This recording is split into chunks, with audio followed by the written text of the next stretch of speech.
Francisco Marto was one of the 3 children who witnessed the Marian apparitions in Fatima, Portugal, in 1917.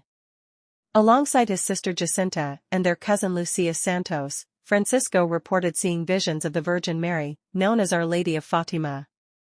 Before the apparitions, Francisco was born on June 11, 1908, in Aljustrel, a village near Fatima. He came from a devout Catholic family and was known for his piety and humility. He detested lies and always praised the Angelus and Holy Rosary with Lucia and Jacinta from their earliest years. Along with his sister and cousin, Francisco tended sheep and led a simple life in rural Portugal.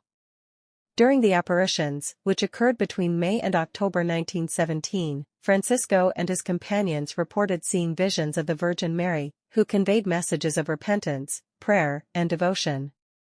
Francisco experienced the apparitions, but at first, he did not hear the words spoken by Mary, nor see her. Instead, he relied on the accounts of Lucia and Jacinta, but he was asked to pray the rosary and then, he was able to see her too. After the apparitions, Francisco remained devoted to his faith and continued to live a more intense life of prayer and sacrifice.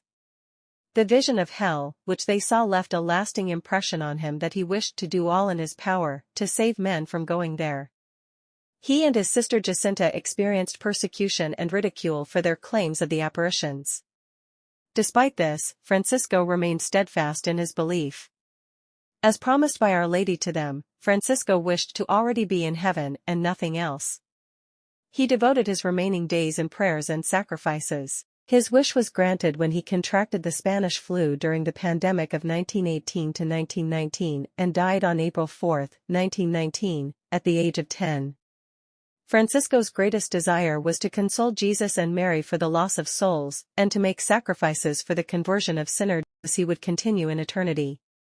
In 2017, Francisco and Jacinta were canonized as saints by Pope Francis, recognizing their holiness and the significance of the Fatima apparitions in the Catholic faith.